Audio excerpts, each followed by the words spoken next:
وَأَمَّا الدَّرَجَاتِ، تین اعمال وہ اعمال ہیں جس سے انسان کے درجات بلند ہوتے ہیں۔ نمبر 1 فَإِطْعَامُ الطَّعَامِ، کھانا کھلانا۔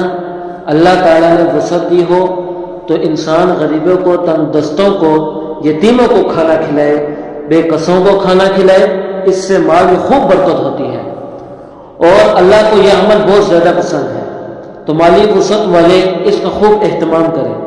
اس لیے حدیث میں آتا ہے کہ نبی اکرم صلی اللہ علیہ وسلم نے فرمایا، اللہ تعالیٰ قیامت کے دن فرمائیں گے، میں نے تم سے کھانا مانگا، تم نے کھانا نہیں دیا، میں نے تم سے پانی مانگا، تم نے پانی نہیں پلایا، تو انسان کہے گا اے اللہ تو کھانے پینے سے پاک ہے۔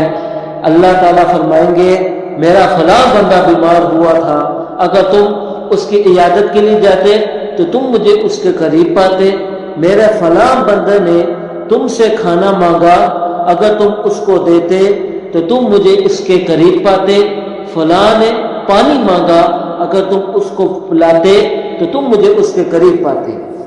اس لیے پہلا عمل کیا ہے؟ فَإِطْعَامُ الطَّعَامِ، کھانا کھلانا۔ آپ صلی اللہ علیہ وسلم کے دروازے سے کبھی کوئی خالی ہاتھ نہیں گیا۔ اسی لیے حضرت ابو ہریرہ رضی اللہ تعالی عنہ فرماتے ہیں کہ ہم نے آپ صلی اللہ علیہ وسلم کی زبان مبارک سے صرف لا ہم نے کلمے میں سنا، باقی ہم نے کبھی لا نہ سنا۔ لا کا معنی نہیں، یعنی آپ کے دروازے سے کبھی کوئی خالی ہاتھ نہ گیا، جو بھی آیا آپ نے اس کے ساتھ تعاون کیا، اور اگر آپ کے پاس گھر میں کچھ نہ تھا تو صحابہ کی طرف رہنمائی کی اور انہوں نے تعاون کیا۔ اس لیے کھانا کھلانا بہت پسند ہے۔ حضرت عبد الرحمن بن عوف رضی اللہ تعالی عنہ کو اللہ نے جتنا بھی مال دیا تھا اسلام کی ابیاری میں، غریبوں میں انہوں نے خرچ کیا۔ عز الغابہ فی معرفت الصحابہ میں ان کا واقعہ ہے کہ شام سے ان کا قافلہ آیا جس میں 700 اونٹوں پر سامان لگا ہوا تھا۔ جیسا ہی پہنچا مدینہ میں تنگ دستی تھی، فقر تھا، لوگوں کے پاس کھانے کے لیے کچھ نہ تھا، تو ان کا قافلہ پہنچا تاجروں آگے، اور ایک تاجر نے کہا ہم آپ سے یہ مال خریدیں گے دگنا رقم پر، دوسرے نے کہا ہم آپ کو 4 گنا نفع دیں گے، کسی نے کہا 5 گنا، کسی نے کہا 6 گنا، لیکن عبد الرحمن بن عوف فرماتے ہیں کہ میں نے تو اس سے بھی مہنگے داموں میں فروخت کر دیا ہے۔ انہوں نے پوچھا سارے تاجر تو ہم بیٹھے ہیں، تو کس کے ہاتھ فروخت کیا ہے؟ کہا میں نے اللہ کے نام پر دے دیا ہے، اللہ 1 روپے کے بدلے 10 گنا سے زیادہ دیتا ہے، تم مجھے نفع 1 گنا 2 گنا دو گے، رب العالمین مجھے 10 گنا 700 گنا نفع دے گا۔ 700 اونٹوں پر لگا ہوا سارا سامان اللہ کے راستے میں انہوں نے صدقہ کر دیا۔ عبد الرحمن بن عوف سے اس امت کے وہ انسان ہیں کہ جنہوں نے 40,000 درہم، 40,000 دینار، 500 گھوڑوں پر لگا ہوا سامان اور 1500 اونٹ اللہ کے راستے میں وقف کیے تھے۔ اللہ نے جو مال دیا اسلام کی ابیاری میں لگایا، بھوکوں کو کھانا کھلایا، یہ اللہ کو بہت پسند ہے۔ حضرت عمر رضی اللہ تعالی عنہ کے دور میں قحط سالی آ گئی، ایسی قحط سالی آئی کہ لوگوں کے پاس کھانے پینے کے لیے کچھ بھی نہ تھا۔ حضرت عمر رضی اللہ تعالی عنہ نے تمام لوگوں کو جمع کیا، رعایا کی، اور کہا جب تک یہ قحط سالی ہے بیت المال سے سب کے لیے مال کا انتظام ہوگا۔ یومیہ 20 اونٹ حضرت عمر رضی اللہ تعالی عنہ ذبح کرتے تھے اور 20 اونٹوں کا کھانا بنا کر لوگوں میں مفت تقسیم کیا کرتے تھے۔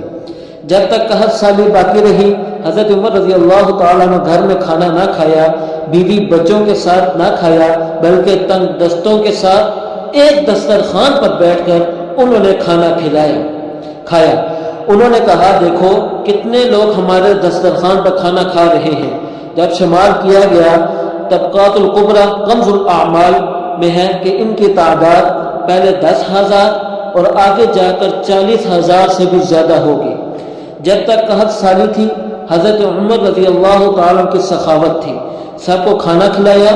اللہ کو یہ عمل بہت زیادہ پسند ہے۔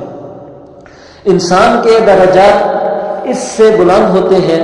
اللہ نے مالی وسعت دی ہو، اپنے عزیز و اقارب میں جو مستحق ہو انسان اپنے ہاتھ سے ان پر خرچ کرے۔ اپنے ہاتھ سے تنگ دست پر خرچ کرنا یہ انسان کو بری موت سے بچاتا ہے۔ حافظ ابن حجر نے العصابہ فی تمیز صحابہ میں نقل کیا ہے کہ ایک صحابی تھے حذا بن نعمان، آخری عمر میں ان کی بلائی چلی گئی۔ انہوں نے اپنے کمرے سے لے کر گھر کے دروازے تک ایک رسی باندھی تھی، اس رسی کو پکڑ کر جاتے تھے۔ کوئی بھی سوال کرتا اپنے ہاتھ سے جا کر اسے دے دیتے۔ تو کسی نے پوچھ لیا کہ حضرت خود کیوں تکلیف کرتے ہو، خادم کو دے دیا کرو، وہ مستحق کو دے دے گا۔ فرمایا نہیں، میں نے آپ صلی اللہ علیہ وسلم سے سنا ہے کہ اگر کوئی شخص تنگ دست کو اپنے ہاتھ سے دیتا ہے اللہ اس کو بری موت سے بچاتا ہے، تو میں یہ چاہتا ہوں کہ بری موت سے میری حفاظت ہو، اس لیے میں ہر غریب کو اپنے ہاتھوں سے دیتا ہوں۔ ام المؤمنین حضرت امی عائشہ صدیقہ رضی اللہ تعالی عنہا جب اللہ کے نام پر دینے کی باری ہوتی تو درہم دینار کو صاف ستھرا کر کے خود مستحق تک پہنچاتی تھی۔ کسی نے کہا اتنا اہتمام کیوں کرتی ہو؟ فرماتی ہیں کہ میں نے حضور اکرم صلی اللہ علیہ وسلم سے سنا ہے کہ جب آدمی کو فقیر کے ہاتھوں میں کوئی رقم دیتا ہے اس کے ہاتھ میں جانے سے پہلے یہ اللہ کے قبض و قدرت میں جاتے ہیں، پھر اس کے بعد اس کے ہاتھوں میں جاتے ہیں۔ تو میں یہ چاہتی ہوں اللہ کے نام پر اچھی چیز دوں، اس لیے انسان کو چاہیے کہ اللہ کے نام پر عمدہ چیز دے، اور ان عمدہ چیزوں میں بھوکوں کو کھانا کھلانا ہے۔ پہلا عمل جو ہے انسان کے درجات کو بلند کرتا ہے وہ تنگ دستوں کو کھانا کھلانا ہے۔ دوسرا عمل وافشاء السلام، سلام کو رواج دینا، سلام کو پھیلانا۔ انسان چلتے پھرتے جس سے ملاقات ہو ہر مسلمان کو السلام علیکم ورحمۃ اللہ وبرکاتہ یہ کلمات کہے۔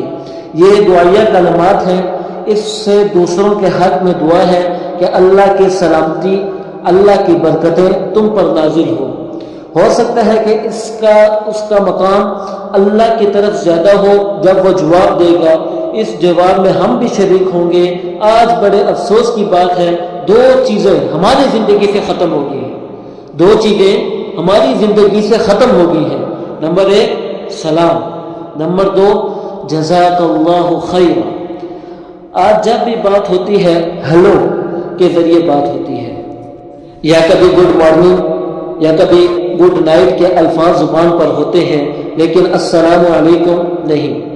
اگر کوئی تعاون کر دے شکریہ تھینک یو تو کر دیا، جزاک اللہ نہیں کہا۔ حالانکہ تھینک یو کو کوئی مطلب نہیں، اس کا کوئی مفہوم نہیں۔ جزاک اللہ خیر کا مطلب ہے اللہ تجھے اس کا بہترین بدلہ عطا کرے۔ تو یہ ایک بہترین دعائیہ جملہ ہے۔ کسی نے گلاس میں پانی دے دیا، چپلیں درست کر دی، سامان اٹھا دیا، کسی موقع پر خدمت کر دی، تو انسان زبان سے یہ کلمات کہے جزاک اللہ خیرا، اللہ تجھے بھی اس کا بہترین بدلہ عطا فرمائے۔ اس لیے سلام کو رواج دینا چاہیے۔ سلام کو جو رواج دیتا ہے اس میں تکبر نہیں آتا۔ جو بندہ چاہتا ہے کہ میرے دل سے تکبر نکل جائے، البادئ بالسلام بریء من الکبر، سلام میں پہل کرنے والا تکبر سے پاک ہوتا ہے، اس لیے سلام میں پہل کیجئے۔ تیسرا عمل آپ صلی اللہ علیہ وسلم نے فرمایا والصلاۃ باللیل والناس نیام، اس وقت اٹھ کر نماز پڑھو جب سارے لوگ سوئے ہوئے ہوں۔ جب سوئے ہوئے ہوں گے لوگ اس وقت نماز پڑھو، یعنی تہجد کا اہتمام کرو۔ یہ وہ عمل ہے اللہ آپ کے درجات کو بلند کرے گا۔ تہجد کی نماز میں ثواب سب سے زیادہ ہے، نفلی نمازوں میں سب سے زیادہ ثواب تہجد کا ہے۔ فرائض کے بعد سب سے زیادہ بلند والی جو نماز ہے وہ تہجد کی نماز ہے۔ اس لیے اللہ نے اپنے پیغمبر صلی اللہ علیہ وسلم سے فرمایا قم اللیل الا قلیلا نصفہ او انقص منہ قلیلا، تم رات کے وقت اٹھ کر عبادت کرو، آدھی رات کرو نصف رات ہو یا اس سے کم ہو، اللہ نے خاص طور پر حکم دیا وَمِنَ اللَّيْلِ فَتَهَجَّدْ بِهِ نَافِلَةً لَكَ، تم تہجد کی نماز پڑھو گے، یہ تمہارے اعمال کو بڑھا دیں گے اور یہ تمہارے لیے نفلی عمل ہوگا۔ اللہ جب کسی سے راضی ہوتا ہے اس سے تہجد کی توفیق دیتا ہے۔ تہجد کی توفیق مومن کو ہوگی، کسی منافق کو نہیں ہوگی۔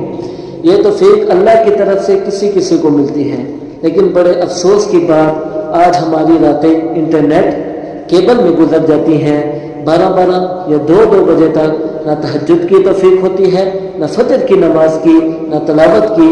اس لیے آج کل راتیں ویسی بھی بڑی ہیں، اگر اول وقت میں انسان سوئے تو تہجد میں آسانی سے اٹھ سکتا ہے۔ یہ وہ وقت ہے اس میں ہر دعا قبول ہوتی ہے۔ آپ صلی اللہ علیہ وسلم نے فرمایا اللہ تبارک و تعالی ما یلیق بشانہ آسمان دنیا میں اترتے ہیں، تہجد کے وقت فرماتے ہیں ہے کوئی جو مجھ سے مانگے میں اس کو دوں، کوئی ہے جو گناہوں کی بخشش مانگے میں اسے معاف کروں، کوئی ہے جو مجھ سے رزق مانگے اس کے رزق میں برکت دوں۔ تو یہ بڑا برکت وقت ہے۔ حضرت معاذ بن جبل رضی اللہ تعالی عنہ نے آپ صلی اللہ علیہ وسلم سے پوچھا ای الدعاء اسمع، کون سی دعا اللہ سب سے زیادہ قبول کرتا ہے؟ آپ صلی اللہ علیہ وسلم نے فرمایا جوف اللیل الاخر، رات کے وقت آخری حصے میں دعا کرنا۔ نمبر 2 ودبر الصلاۃ المکتوبہ، فرض نماز کے بعد دعا کرنا۔ یہ 2 وقت ایسے ہیں اس میں دعا رد نہیں ہوتی۔ تہجد کے وقت کی دعا کے فرائض اور تہجد کے وقت کی دعا فرائض کے بعد کی دعا، اس لیے تہجد کا اہتمام کرنا چاہیے۔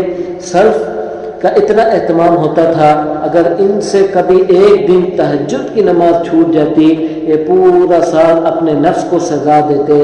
حضرت تمیم داری رضی اللہ تعالی عنہ کا واقعہ ہے، سیر اعلام النبلاء میں ہے کہ ایک رات تہجد کی نماز چھوٹ گئی، تہجد کی نماز چھوٹ گئی، 1 سال تک رات کو سوئی نہیں، 1 سال تک اپنے نفس کو سزا دی کہ تہجد نماز کیوں چھوٹ گئی۔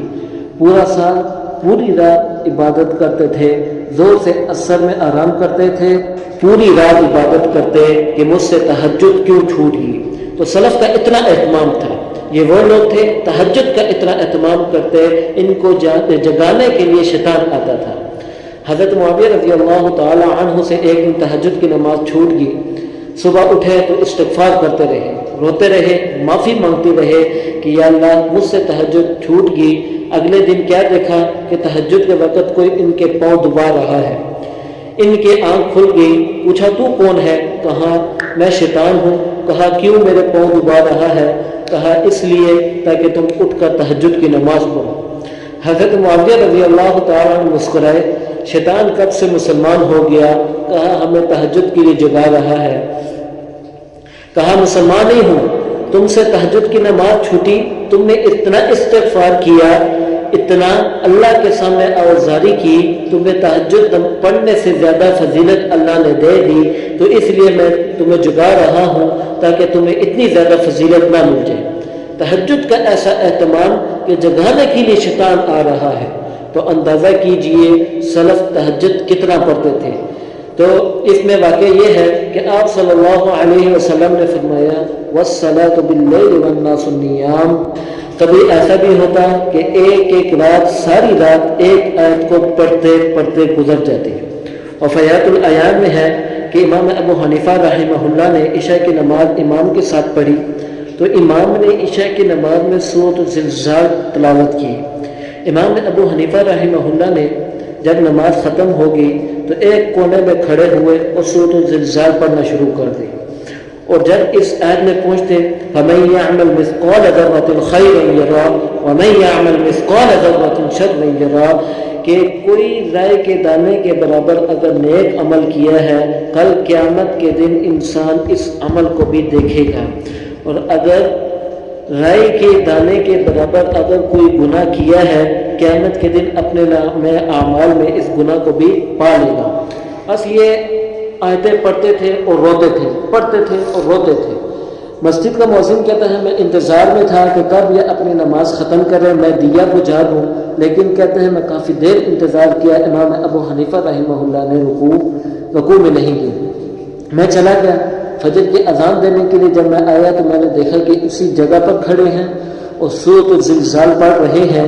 یہ آیت زبان پر ہے وَمَن يَعْمَلْ مِثْقَالَ ذَرَّةٍ شَرًّا يَرَهُ اور مسلسل رو رہے ہیں. داڑھی مبارک آنسو سے تر ہے.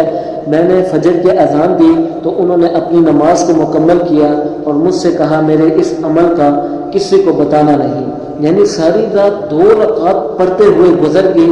سلف کو تو یہ شکوہ ہوتا تھا کہ راتیں چھوٹی ہیں, عبادت کا ٹائم نہیں ملتا, وقت نہیں ملتا. حضرت فاطمہ رضی اللہ تعالی عنہا نے 2 رکعت نماز کی نیت باندھی, 2 رکعت مکمل نہیں ہوئی, فجر کی اذان ہو گئی. تو حضرت فاطمہ رضی اللہ تعالی عنہا کہنے لگی کہ راتیں کتنی چھوٹی ہیں, 2 رکعت پوری نہیں ہوتی, فجر ہو جاتی ہے. تو آنکھ شکوہ تھا تو ان کو شکوہ تھا راتیں چھوٹی ہیں, لیکن آج ہمیں موقع نہیں کہ ہم ان راتوں سے فائدہ حاصل کر سکیں. تو اللہ رب العزت کو آپ صلی اللہ علیہ وسلم کو جو چیز پسند ہے وہ تہجد کی نماز ہے, بہت پسند ہے. اس لیے اس کا اہتمام ہو, انسان خود بھی کرے, اپنے گھر والوں کو بھی بتائے. اس نماز سے جسم میں برکت ہوتی ہے, جان میں برکت ہوتی ہے, گھر سے جھگڑے فساد ختم ہوتے ہیں, اللہ تعالیٰ عافیت اور سکون کی زندگی دیتا ہے, اللہ تعالیٰ اطمینان قلب نصیب فرماتا ہے. اس لیے صرف اگر کسی کو ہدایت کی طرف لانا ہوتا تو اسے تہجد کے اہتمام کا حکم دیتے. یہ اللہ کی توفیق سے ہے. اس لیے انسان دعا کرے کہ اللہ تہجد کی نماز کی اسے توفیق عطا فرمائے.